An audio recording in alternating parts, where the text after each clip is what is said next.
Now, Warren, let's go to the Ukraine, and following the latest escalation in the conflict with Russia's bombing of a number of cities, which it says was in retaliation for a bombing of the bridge in Crimea, the Albanese government is now considering a request from President Volodymyr Zelensky to provide military personnel to assist with training local troops. Warren, what's your take on this? Is this a wise idea or not?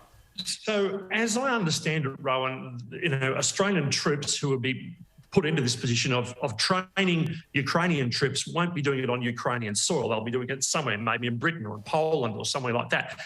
But I think, yes, we should definitely do this. I mean, you can't sit on the fence with this evil character, Putin, who's this, this sort of... I thought we were finished with these kind of 20th century despots, these kinds of guys who would sort of, sabre rattle and chest beat and do all these sorts of things.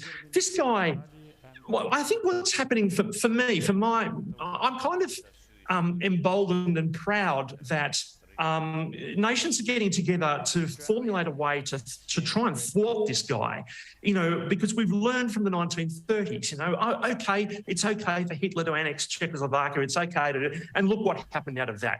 So I think we've learned from that time, and I think that galvanising all these countries together, and for Australia, which is a long way away from all of this, to be part of it, to actually, put its money where its mouth is. I think it's really important, and I'm really proud of the country if we do it.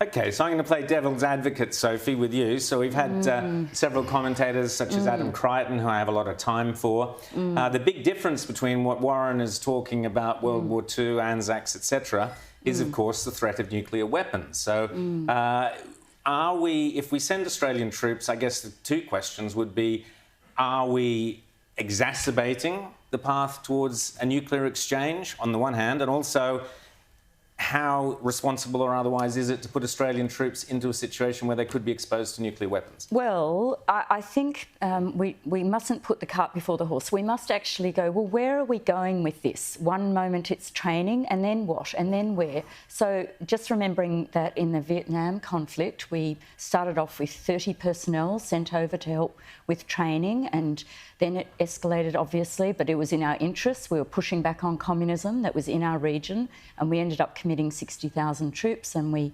lost 521 people. So we need to think about, where does this training end up? Are we, it's for a non-NATO nation, it's not in our region. When we want to unpack how we got into this conflict situation, are we satisfied that everything was done to prevent it? What did Biden and Jens Stoltenberg, what was their response to Putin's gestures to have negotiation about whether there should be even conflict? I'm just concerned about all that. Of course, I'm playing devil's advocate here, but did they actually do everything in their power to prevent this conflict? So James, we've got two very different points of view there. Yours, James. There's a couple of important points. Firstly, the training won't be in the Ukraine. It'll probably be in the UK, where Ukrainian soldiers are already being trained. That's the first point. Yep. The second point is many of our allies are already doing this. The UK, the Americans, the Canadians, the New Zealanders, Swedish and Finnish troops are also helping to train Ukrainian troops. And the request to help, before it was made to Albanese through the Ukrainian president, actually came from British military asking our military to be involved. I think it's something we do as a good ally, and who knows, maybe in the next 10 years we might be hoping people from the other side of the world come and help us out. I love it.